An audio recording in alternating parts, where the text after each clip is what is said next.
The Marinade. There's no O in marinade. Let's try it one more time. Ready? 1, 2, 3. The Marinade. Marinade. Bone Marinade. The That's Marinade. The Marinade. With Jason Earle.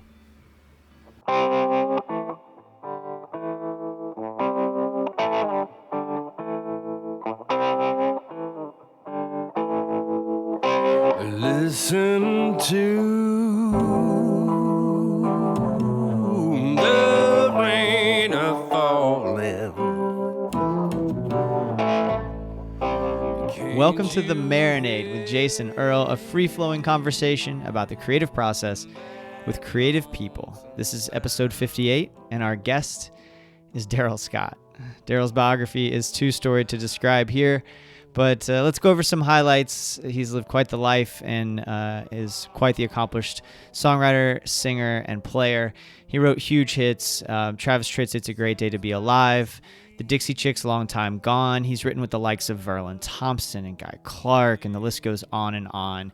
He was a member of Robert Plant's Band of Joy. Yes, that Robert Plant, with Patty Griffin and Buddy Miller. He has just lived an extraordinary creative life. We were originally supposed to catch up at Spirit of the Swanee Music Park during Swanee's spring reunion. Unfortunately, the COVID-19 crisis forced the cancellation of that wonderful event, so Darrell and I caught up by phone recently to discuss living a creative life, his new album, Darrell Scott Sings the Blues of Hank Williams, which came out on April 26th and is absolutely outstanding. Give that a listen, then go pick up a physical copy from your local record store or darrellscott.com. Everyone, it is such an honor to present my conversation with Darrell Scott. She ain't around.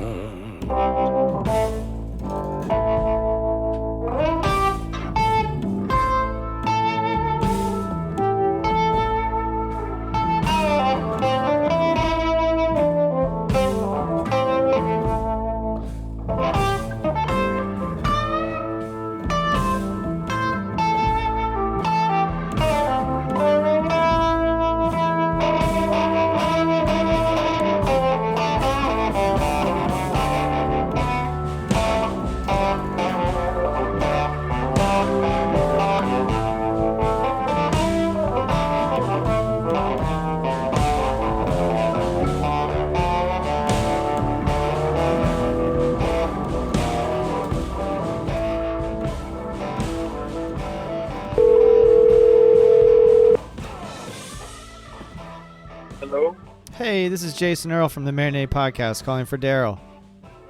Yeah, this is Darrell. Hey, man, is now a good time to talk? Yeah, absolutely. Awesome. Thank you so much for doing this. This is a huge honor, and I really appreciate it. Oh, no problem, man. My pleasure. Thanks for the interest.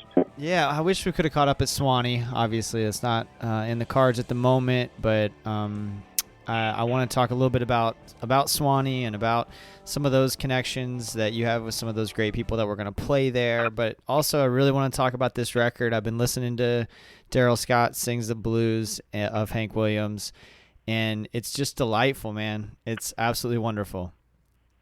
Oh, cool, man. I'm glad to hear that. We're just at the front end of really hearing back from folks, and that's good to hear. What is it about Hank, Darrell? Like, why? You know, you've done all these different things. You've played with so many different people. You've written so many incredible songs, and of course, released your own great records. What is it about Hank that endures? Well, there are a few things. First, it's the songs. Yeah. Great songs like that just stand the test of time. They're not only significant in late 40s and early 50s, they go right on through. And Hank's songs are that way. He has huge amounts of songs. Pretty much his whole catalog will stand the test of time. Already has, if that's roughly 70 years now, for God's sake. Wow. So, And then the other thing about Hank songs, and maybe great songs in general, they can handle a lot of treatments. And so as musical fashion comes and goes, like clothes fashion, you can treat Hank songs in all sorts of different musical trappings. Tony Bennett has recorded Hank songs, and I know punk bands have, obviously country, rockers, folk, bluegrass, Cajun, in terms of those musical dressings, all can handle and do handle well Hank Williams songs. So that's a testament to their strength, and in terms of why for me, it's certainly all those reasons, but it's also that I grew up on Hank Williams music. My dad was a major Hank Williams, more than a fan. He literally tried to sing like Hank. And so, I mean, for someone who tries to sing like Hank, they know they're going to play like everything that Hank has, like Elvis impersonators probably know the full gamut of Elvis, you know what I mean? Different periods of Elvis. Hank didn't get to live long enough to have that many different periods per se, although there are at least 2 or 3. But I came through Hank Williams music by way of my dad, who idolized Hank Williams. So I heard Hank, and not just the hits either. I mean, my dad had everything. So I heard pretty much everything as a child. And so the Hank has a place for me in particular, but also when I came to this record, or any time I do a Hank song, I always want to find a new way to do it. I want to find my way to do it. And what I recognized in Hank is blues, not just the musical trapping, also another one, musical clothing of blues, but also, of course, the lyric of Down and Out, and in some cases for Hank, the Down and Out had a lightness to it, like in Hank songs, he'll reference, going to the river, to drown himself. And that shows up in a lot of Hank songs. But for some reason, sometimes it's heavy, and sometimes it's light about that. And just like, to me, the blues can be so heavy, but there's a lightness to blues in that evidently the blues doesn't kill you because you're sitting there singing. Right. The blues person is sitting there singing, bearing witness to not having been, caved in by the blues. It's almost like part of the way out of the blues is to sing and write about it and feel better. And I think Hank Williams, that's another connection to the blues that I have with Hank. It feels better when you go through the hard blues things he's talking about, and you can come out the other side singing about it or writing about it. The complexity of that, the fact that he's able to take these really heavy themes and there's still that lightness to it, and maybe even some hope to it. Yeah. And the fact that he did that before he even turned 30.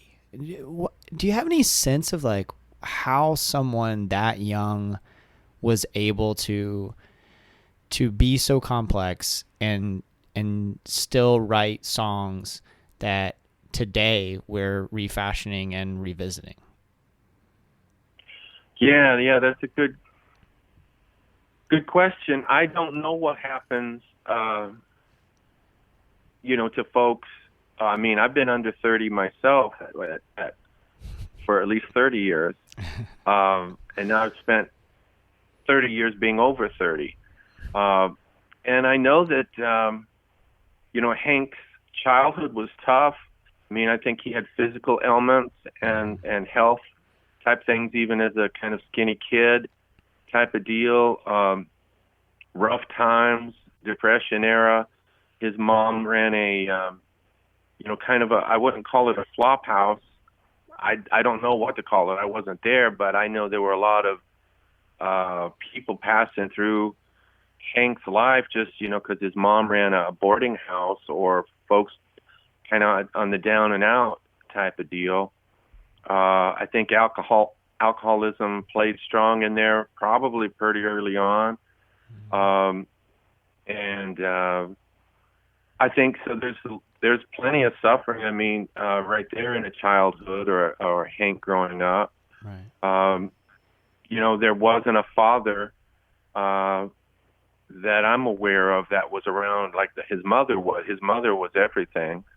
And so that'll produce a certain kind of something in somebody. Those hard times are going to bring it on. And then we all have this thing called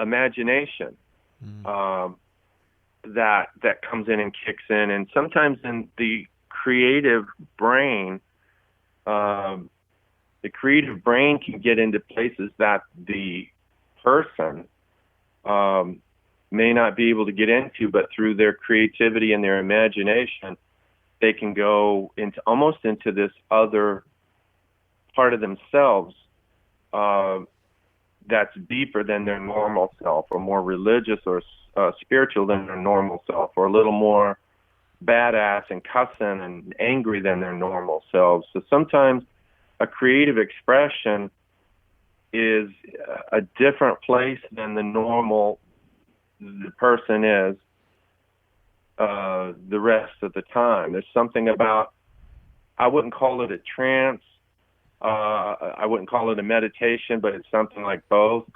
And I wouldn't call it just pure imagination either, like just making up shit. It's not exactly that either. But for certain artists, they can get to that place. I get to it sometimes myself, very much so. I know the difference between my creativity and me in my normal world. For example, I'm a lot stronger and braver in my creative outlet than I am in regular life. And I think maybe for folks like Hank, there was a capacity almost like to turn something on when it's time to hone in on a song, or if a song is on top of you, like inspiration-wise, that just says, hey, pull over if you're driving a car, or go to the other room if it's too loud in this room with people. There's a song coming out, so pay attention. So that's what. So I think something in those lines is what makes somebody, who's, 23-year-old Hank, or a 25-year-old Bob Dylan, or, it does something to folks. For certain folks, it seems like they can get to a creative place that they're normally not supposed to be in. Like they're too young for that, or at least you could say that, except there's the song that shows that they're not too young for that. There's the writing that said, no, they're not too young for that. So it's a funny thing, this creative expression is in almost another gear or another part of ourselves than the self that walks around, the earth bored, or thinking that they're hot shit, or that they're worthless, or all those other things. The expressive self is almost in another part of ourselves, and that's my only explanation to try to figure out why such heavy and brilliant stuff would come out of a cat like Hank Williams at such a young age. Yeah, it's mind-boggling to me, because it makes me wonder if it, and I don't know, I'm on a bit of a spiritual journey right now myself, so my brain's kind of wired to think this way, but it makes me think about, like, is there something in our subconscious that maybe is left over from a previous life or something that people like Hank Williams are able to tap into at such a young age that maybe some of us aren't ready for at that age? Right. I don't know if it's, former lives. I don't know if it's old soul style stuff. Mm-hmm. I'm not sure what it is. I just know that I see the evidence of it, meaning that a young Hank Williams is writing way past his what you'd think he would be able to pull off, and by the way, consistently. Yeah. So he doesn't just get a couple of great songs out. He gets like dozens and dozens and dozens of great songs out, running the gamut from, something as light as Hey Good Looking to something as heavy as a song called Alone and Forsaken. And all of them are brought, to, the best of what you could do with Hey Good Looking. It's sitting right there in the song Hey Good Looking. And the best you could make Alone and Forsaken is sitting right there with Alone and Forsaken, So he could, make it light and fun and groove and dance and entertaining, and he could bring it right down to, a casket in a church, and a child inside that casket, Right. It just goes and goes. And I just, yes, my dad was a fan, so I was getting forced beatings of Hank Williams, as a 6-year-old, a 4-year-old, 12, and all that kind of stuff. But I also saw the, and what stayed with me was, and to this moment and beyond, is the full, human, great songwriting sitting there, the great artistry and the timelessness of it. This is 70 years that we're talking about. 70 years. Yeah. And we're still talking about Hank Williams. I'm putting out Hank Williams records, and they'll be putting out Hank songs and records, on and on and on. That's what I believe. Because it's not slowing down, and it's been 70 years. Right. You mentioned the feeling stronger and braver in your creativity than in your real life. And I wonder, is that something that you've been aware of for a long time? Is that something that's always been true of you? Absolutely. As a matter of fact, I've had to try to grow into my creativity or expression to where my regular life, whatever, and my creative life are trying to walk the same walk. I definitely wrote stronger stuff as a guy in my 20s than the performer or songwriter or the singer or could pull off in my 20s. So, and check out the difference. When you're writing, you're probably isolated. You're probably in your room or out in nature or whatever. You're kind of in your own world. And then as soon as you step out into the world of society, whether that's an audience or a head of a label or a gig or whatever, now you're sharing that thing you did very isolated and very privately now toward, the world. So those are two different places. Yeah. Totally. And it's taken me decades to try to even put the two almost operating in the same room. Well, it's like, how together. do you, right. It's like you kind of want to compartmentalize those two things because they are different, but at the same time, especially for you, who is a full-time creative person, that's what you do, is that, being able to compartmentalize those worlds and then allow them to blend when they have to, that's a tough balance to strike. Yeah, but it's for me, in my creative walk, I've had to not only strike that balance, I've had to follow the lead of the braver, less fearful creative part of myself. So the creative part of me is brave and courageous and telling it like it is. And then the other part of me that goes out into the world and faces the world might be quiet and shy and reserved and, please don't bring any attention to me. I just like to blend in here if you don't mind. And the stronger part of myself, that creative part, has basically, I've been in a teaching lesson to myself about it for decades, which is, hey, dude, says the creative part, why don't you be as brave as I am over here when I write a song when you get out on stage?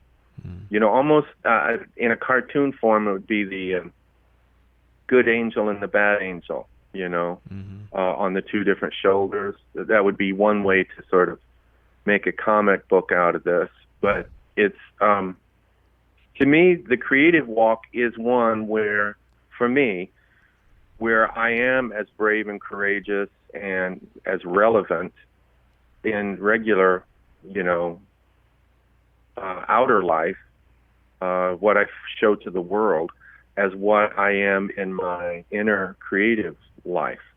I'm trying to put the two together as a general goal, as a general way of being, because when they get too compartmentalized,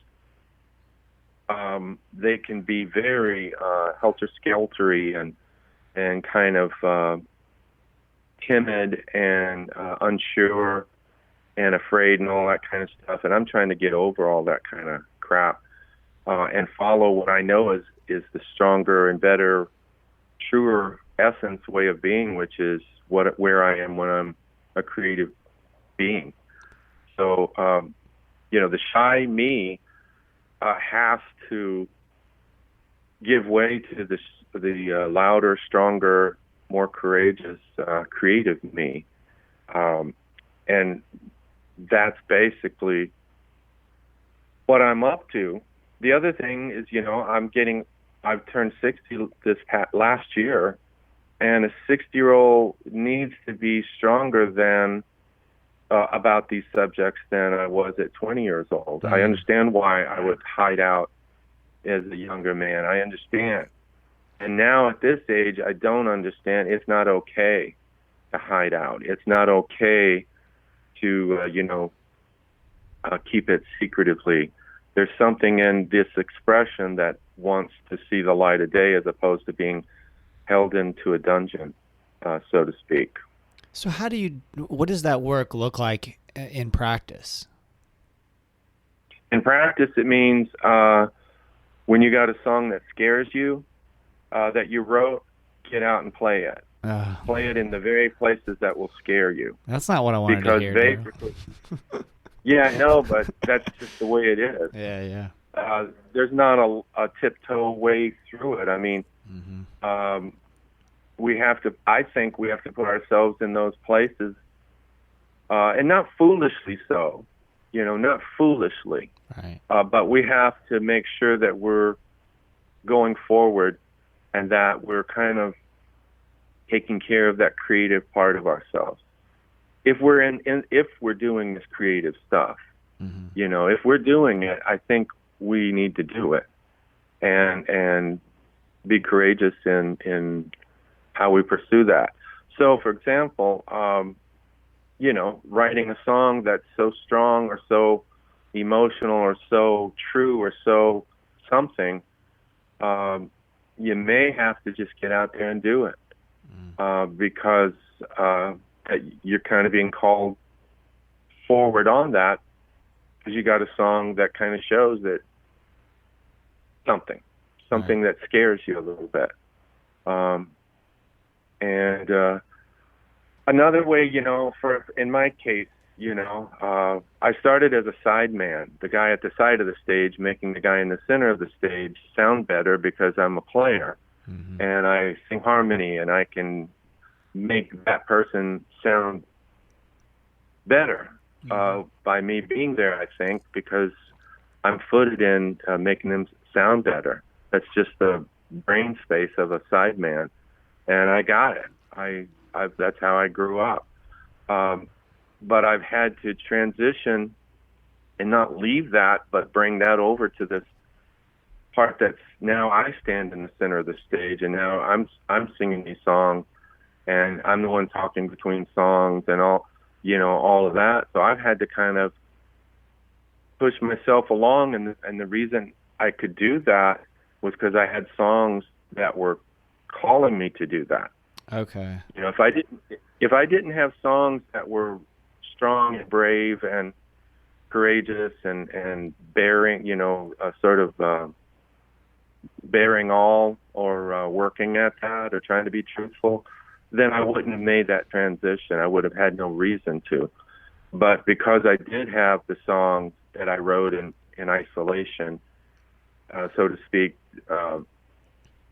it called me to bring that forward to where I had to be in center stage, and not from purely an egoic point of view, but because these things that I found in my isolation or writing caused me to. I have to get out here and play these things. Otherwise, why did I get these songs? Why did something so strong that stirred in me show up, and then I keep it in my room?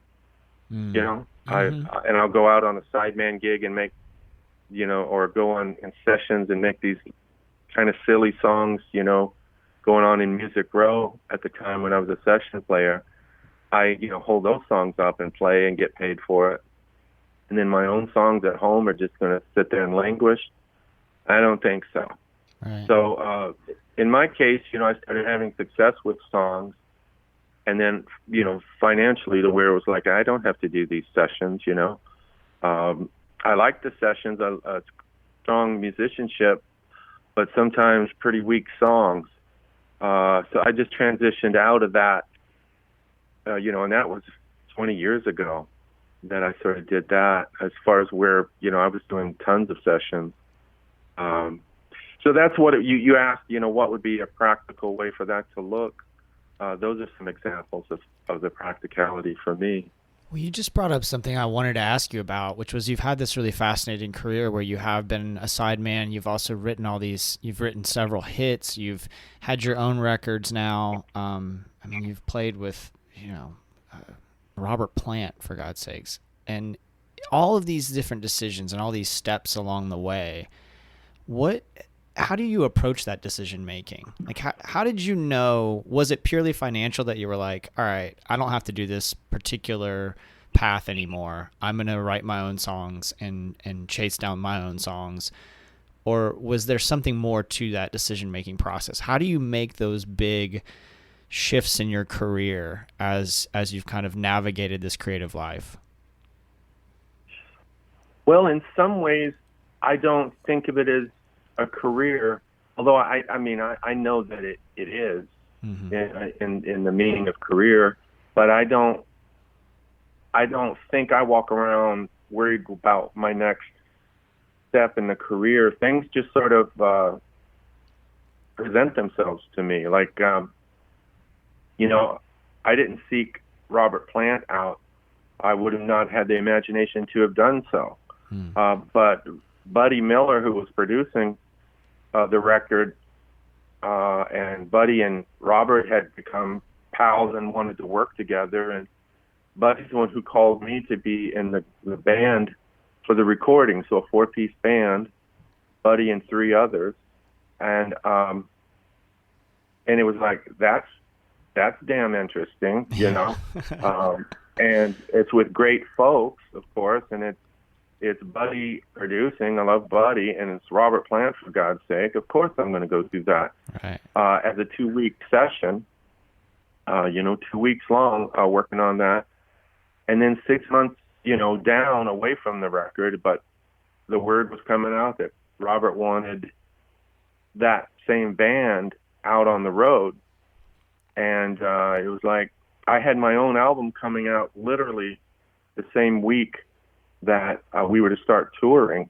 So I had a decision to make, like, do I turn down, working with Buddy and Patty and Robert Plant, or do I go and get my record out there in the normal way that I would get that out there, which is, I guess, playing my own shows.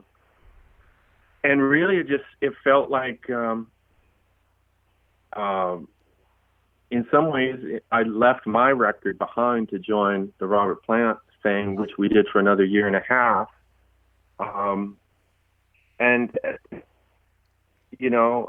So some things were gained out of that, certainly in career, back to that word that I don't really think about. Some things were gained and other things were lost. I didn't represent that record out into the world very well when I'm filling my calendar with Robert Plant gigs, Right. But the payoff is, shit, how would you not play with Robert Plant? Exactly. And Buddy and Patty. Yeah. So I don't know. That's what I did on that one at that period of time, and I'm glad I did. And I have to say, if Robert or Buddy called tonight, I'll probably go do it. You know what I mean? Because Sure. it's who that is. And I know that, so I don't have a grand plan for my, quote, career. I kind of step through whatever door is open to me at any given time, and those doors change, I used to be a bar player, and in some cases, I forced myself out of the bars at a young age, even 20 years old, because I saw guys on the same bandstand I was on who were 40, and it was like, oh, I see how this would work. I'd stay here for like 20 years and be in the same place that I'm now in as a 20-year-old, and I don't want to be that 40-year-old cat, at a house band, honky tonk playing 5 nights a week. And so yeah, you could call that career, but the other one is I'm bored here, So you could call it career planning, or you could also call it like, what's drawing me forward? Do I want to sit here and be a 40-year-old bar player? And me as a 20-year-old, observing that, and I didn't see that for myself. I saw it for myself, until 20, and then I was always felt like I was being called forward, sometimes in invisible kind of ways, just to that I may not know where I was going, but I knew that I did not belong where I was. Yeah. It's almost like Sherlock Holmes deduction, dear Watson. Right. It's, what you don't want to do. You deduce what you don't want to spend your time doing, and maybe what you do want to do, or your next open door starts presenting itself, almost like you have to fend yourself away from the thing you're not needing to do any longer. Everything you just said, it sounds incredibly brave and strong, though. Like making those decisions without necessarily having a grander plan, I think is the way you kind of put it. To me, that sounds like very strong and brave at the intersection of creativity and whatever the real world is. Yeah, I think it is brave. I think being an artist is a courageous undertaking. Yeah. It's not for the weak of heart. It's not for the weak of stomach, and it's not for the weak of vision. Mm-hmm. And because there's all sorts of things that will just basically, on one level, kick your ass all along the way of it just will. And there's also plenty of reason to stay with the thing that you're calling brave. If you have that sort of inner thing that says you just have to do this. And so I knew I needed to leave bars at 20 years old. I knew that. Mm-hmm. I just knew, even if it didn't matter what was the next thing, it ain't bar playing, Mm-hmm. And I knew that, and off I go to the great unknown. And then, things are basically going to be all right, which is, what's that? Food, shelter, and clothing. Is that what we're all after? Mm-hmm. Is that our basic? So food, shelter, and clothing followed me even when I left different things throughout, my lifetime. The next place was kind of waiting for me. But there was some downtime in between. That was for sure. Man, that's another interesting point, especially we're recording this at a time that everyone's at home, hopefully, because of the COVID-19 virus, and a lot of everyone's handling things differently. And I think what's been interesting for me is that I am fortunate to have the food, shelter, clothing, all the basic stuff taken care of. Like, I'm okay. I'm going to be okay financially. Like, everything's fine. I just can't leave my damn house, which is actually fine because I have a beautiful house and a yard and a partner in life and a dog and internet and books. And so I've been able to actually write quite a bit and reach out to folks to podcast. And I talk about playing your songs. I just played a virtual open mic the other day, and I played a song I hadn't played for anybody. And for whatever reason, I felt very confident doing that on the internet rather than in person. And so I broke through this barrier, but how to navigate that at such a time is really interesting, because for me, it's not all that difficult because my basic needs are taken care of. Whereas if I didn't have those basic needs taken care of, I do wonder how that would impact my creative process. Right. Yeah. And I've heard it said, that to be able to do this kind of stuff is a luxury. We put it in the luxurious category.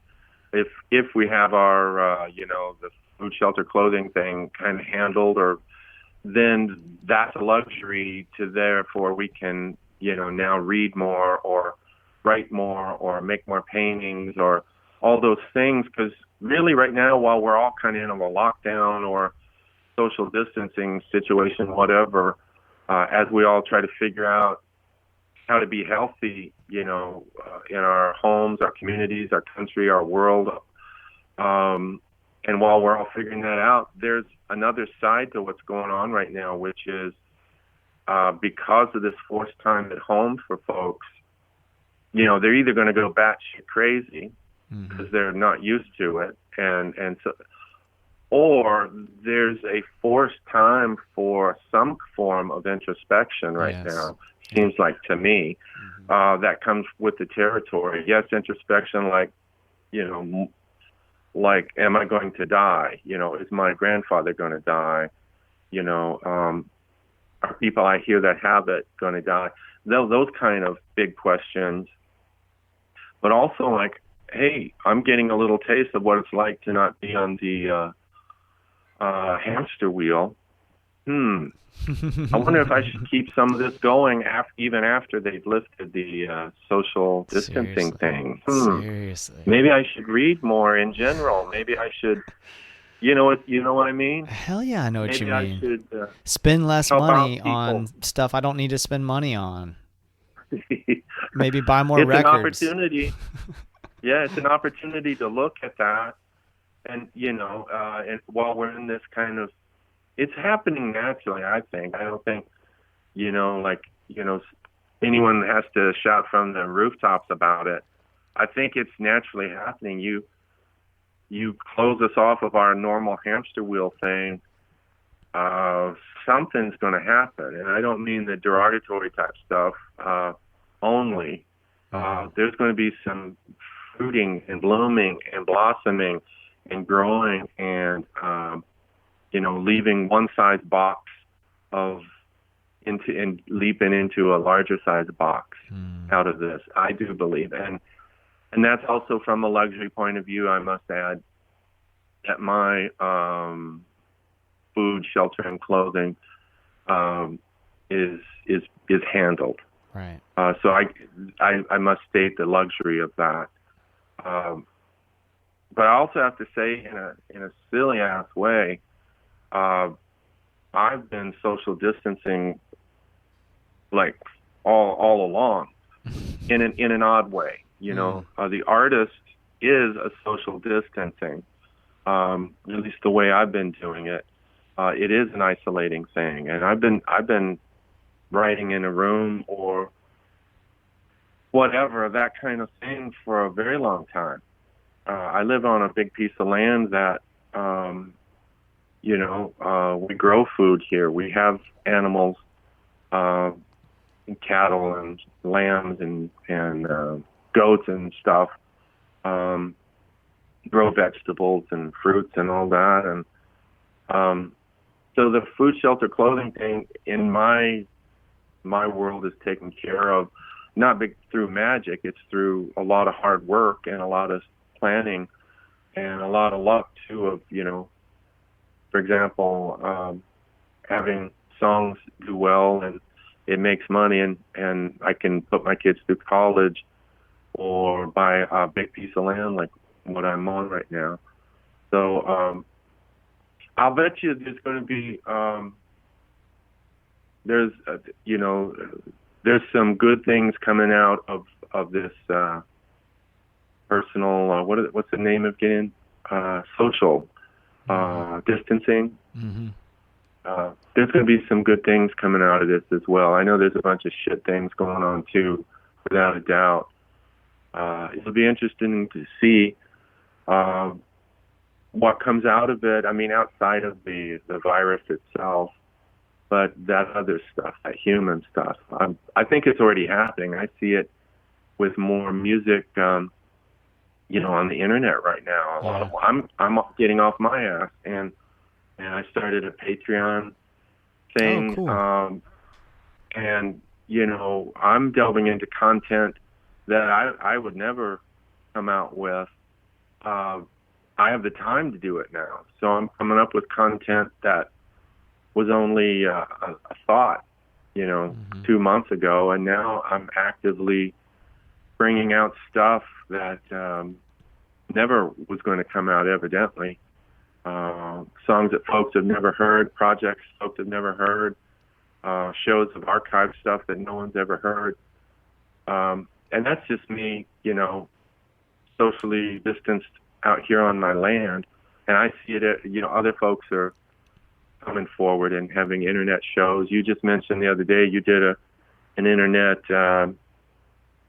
open mic, and brought out a song you haven't brought out on a real open mic. So things are happening. Yeah. People are getting out of their certain comfort zones because we're kind of forced to right now, and I look forward to those human results.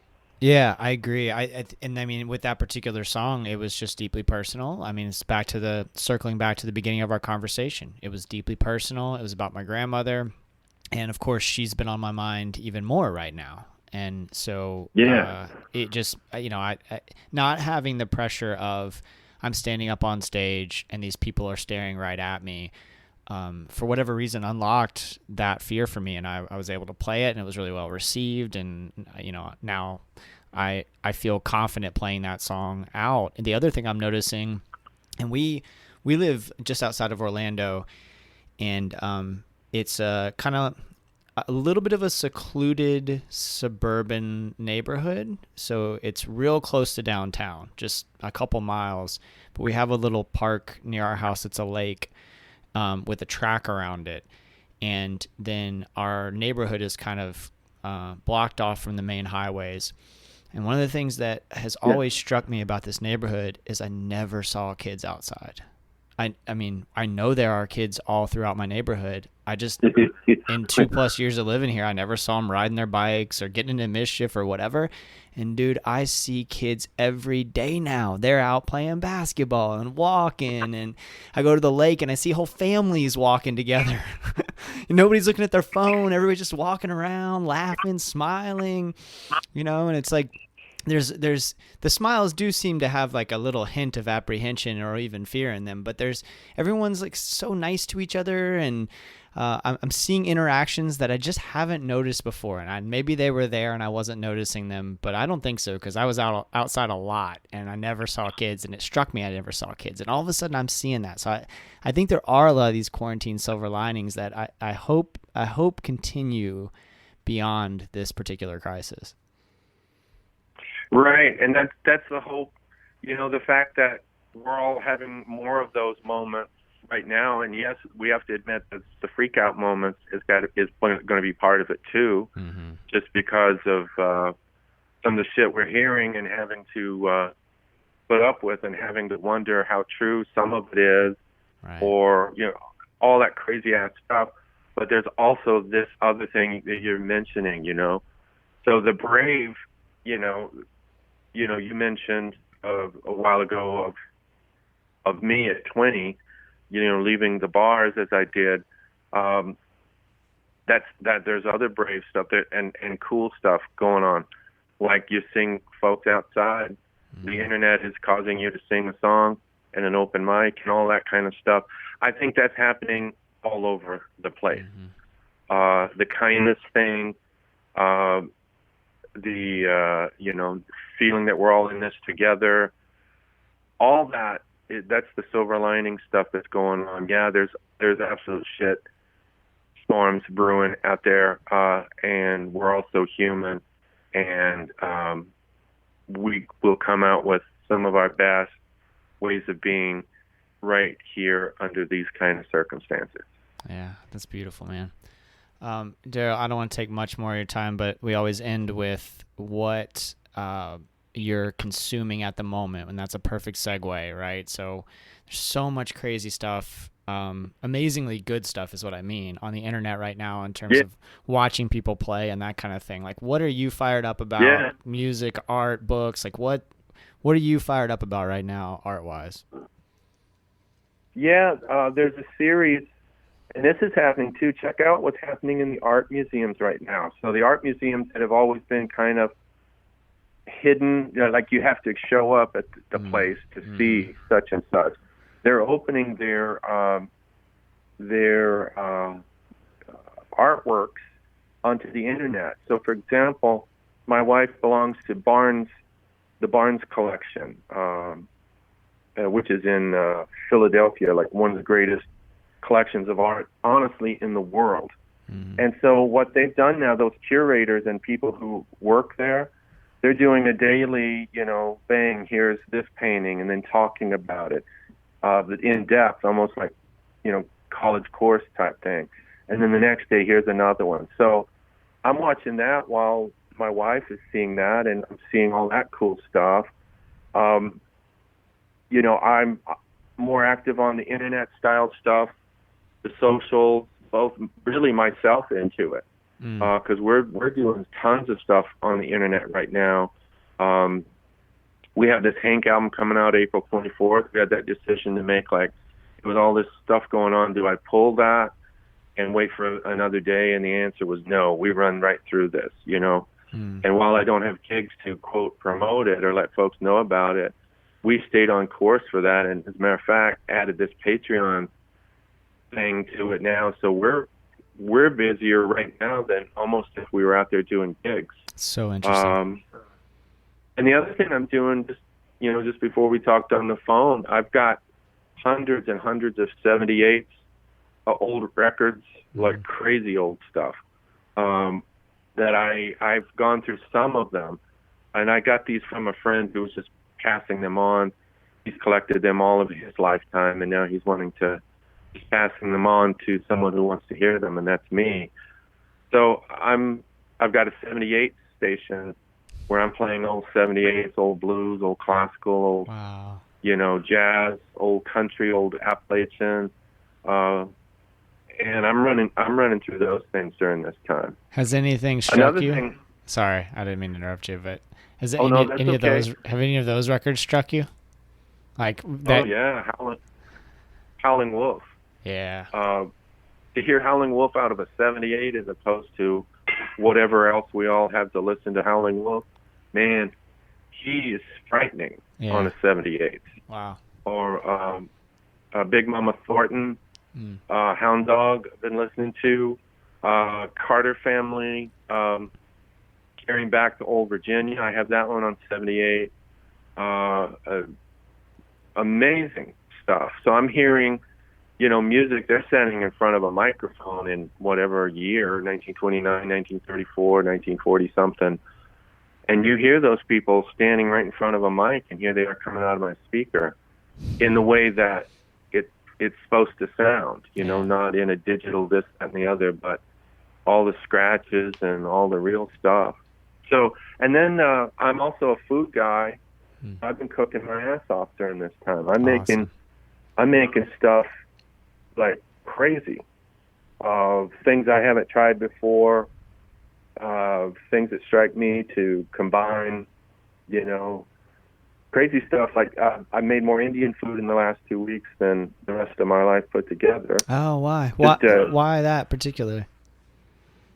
Well, because I have the ingredients, Mm-hmm. and it's like, we're not going to an Indian restaurant, so it's kind of jumping off into, let me see if I can pull off a saag paneer. And I don't have, Indian cheese. I have feta cheese, but it's a pretty good substitute. Things like that. Just a lot of experimentation. Like right now on the wood stove, I've got a leg of lamb that we ate the meat off of, but I've got the leg, and I'm going to make a soup out of that. I've got a beef roast that's being cooked on the wood stove right now, and I'll maybe make Mexican food out of that. So it's just a big kind of, I wouldn't call it a party. This isn't a party. This is social distancing, which I'm pretty good at. And I don't have a gig to drive to. Right. So I've got weeks at home. So I'm doing home stuff. Our garden is rocking. Our animals are rocking. We're more Patreon and Facebook-y and talking to you and, all that stuff. So we're doing just fine. I know there's a lot of suffering going on in the world, but we seem to be turning this into a positive thing. And I bet a lot of your listeners are in the same boat. I hope so, because this is the silver lining. This is an opportunity. I know it's it's a shit show, but it's also an opportunity to check out how we might spend time if we weren't doing the hamster wheel. I love that. That's beautiful. Darrell, man. Thank you so much, man. This was more than I could have expected. I'm just so grateful for your time and your energy. I'm fired up to go create right now. Thank you so much. Absolutely, man. Thanks for your interest.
Darrell Scott, y'all. Thank you so much, Darrell. DarrellScott.com for everything Darrell Scott. My Sweet Love Ain't Around is the song that you're hearing, courtesy of the artist in this episode.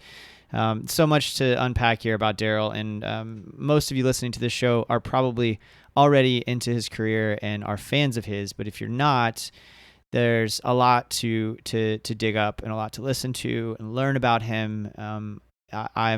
It's definitely a pinch me kind of episode. I'm really, really grateful for this opportunity. Darrell also has a Patreon where he releases all kinds of cool stuff. While you're over on Patreon, check out our Patreon community, where for just a few bucks a month, you can gain access to our Patreon exclusive content, like the Patreon only show Jason's Journey, where I talk about the moments that have shaped my creative life. We also recently released part 2 of episode 57 with Matt Woods exclusively on Patreon. Overall, it's just a deeper way to interact with the show. I run ideas by our Patreon community. They really support, and it's a huge help to us. I'm about to order some hats that will be up for sale. We wouldn't be able to do that really necessarily to take that risk if not for our Patreon community. I also am planning, if we are able to hopefully get out of this COVID crisis and the curve flattens and we can get somewhat back to normal, I'm planning several different trips to go interview amazing creatives throughout the year. And that's all thanks to our Patreon community. If that kind of commitment's too much, I totally get it, especially right now. But if you like what we're doing and you want to maybe contribute a little bit, that's cool too. We've got a Venmo. It's just the Marinade, at the Marinade. So if you want to just throw a couple bucks because you appreciate one episode, that'd be awesome. If not, that's totally cool too. Every feature and bonus episode will always be free. That's just how we operate. And I'm just grateful that you listen. The other free stuff you can do to help us out is tell a friend about the show. That makes a big difference. Word of mouth is probably the biggest way that you can support the Marinade. Subscribe and rate us on your podcast app. That's big too. Give us a follow on Instagram, Twitter, and Facebook. We love interacting with friends and fans over on those channels, especially Twitter. But I'm pretty active on all three. So send us a message, give us a like, retweet, share, whatever you can do to help spread the word. We have so many amazing things coming up, and I am just really, really grateful that we continue to be able to do this despite how upside down the world feels right now. All right, y'all, it's time for what I'm getting down on, the segment of the show where I talk about the art that is inspiring me at the moment. My partner Chris and I have really had well-synced schedules of late, which has led to us watching films and shows almost nightly. And we don't usually get to do that. So this has been one of the quarantine silver linings, is that we're able to consume art together and bring different ideas to the table. Rian Johnson's Knives Out, we finally watched. Just a really fun film. It's a murder mystery, super silly and lighthearted, despite the subject matter. Daryl Craig is hilarious in it. He co-stars with my new favorite actor, Lakeith Stanfield, who is, of course, in Atlanta and plays the protagonist in Sorry to Bother You. I just can't get enough of him. And there's a star-studded cast in general. We also really enjoyed the Netflix series Unorthodox, which is based on a memoir by Deborah Feldman, who grew up in an Orthodox Jewish community in Williamsburg, Brooklyn, the Satmar sect of Hasidic Judaism. That is one that I'm curious, especially if we have any listeners who grew up in an Orthodox Jewish community. I'm curious how the cult-like circumstances portrayed in the film compare to real life. I honestly am kind of ignorant to fundamental Judaism. I just have kind of a rudimentary understanding, and I seek to understand more. And I'm always fascinated with questions of cultural relativism. The show brings up a lot of those kinds of questions. It is really wonderfully acted. And that's what stands out the most about it. Just incredible performances. So check that show out. Like most of the world, I've been listening to the new Fiona Apple. I've heard it described as fearless and powerful, on all those adjectives that you would normally think of when you think of Fiona Apple records. And all that's certainly true. I'm just taken by how fresh it sounds. And that's what I've really been searching for right now, is making sure that life isn't monotonous, just because it can feel that way right at the moment, of course.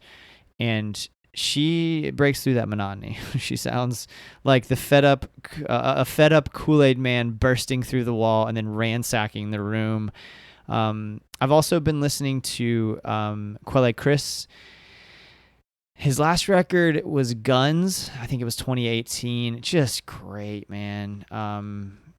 His work with Jean Grey, who's also his fiance, is awesome. His work with all kinds of folks. It's that, and I don't even know what you call that genre, but the Earle Sweatshirt kind of sounding hip hop.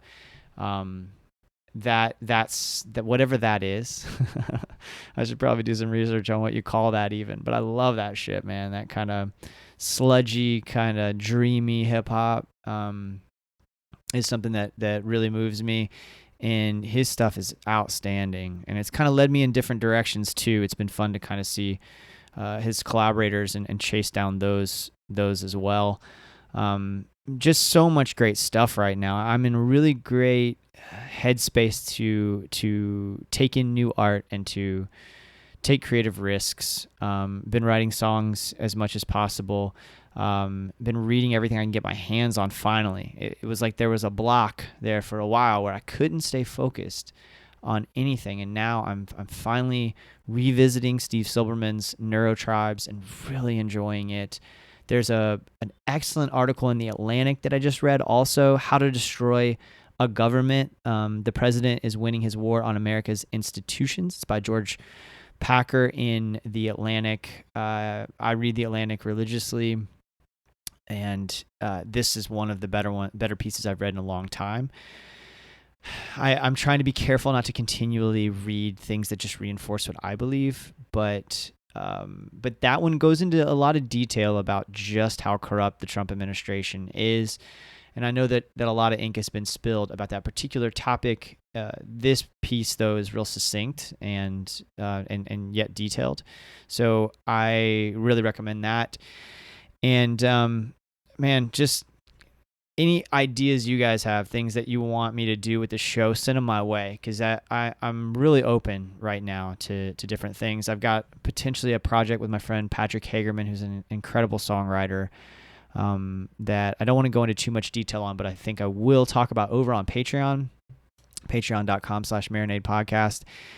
And it's going to delve into it's going to be kind of topical. So look for that coming up pretty soon. But also, if you have any thoughts, if there's anybody you want me to reach out to, I'm working on some really cool guests and trying to line up time with them. But if you have anything else that you want me to do, or anything you want to see from the Marinade, throw those suggestions my way. You can hit us up on Twitter or Facebook or Instagram. However, we're pretty accessible.